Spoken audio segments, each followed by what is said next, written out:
Yan, shout out guys, magluluto tayo ng lechon. Yan, crispy pata ito, yung mga kaya nga napag-sharon tayo kagabi. Ayan, ating ililechon paksiw.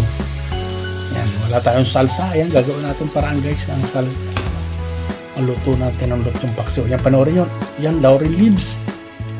Pamintang durog yung nilagay ko para hindi sagabal pagkain. Yan, soy guys, ang ilagay nyo. Yan, taktak nyo lang yan dyan. Patis, lagyan mo ng patis. Yan, lagyan natin ng suka. Sunod-sunod na yan guys. Lagyan natin ng liver spread. Ayan, para lalo nang sumarap. Ayan guys. Diba? Wala, kalampag na naman na rin. Kain na naman tayo nito. At lagyan natin ng asukal. Yan. Diba guys? At saka isang seasoning. Ayan. Kaya nga, sarap natin dyan, no? Ayun.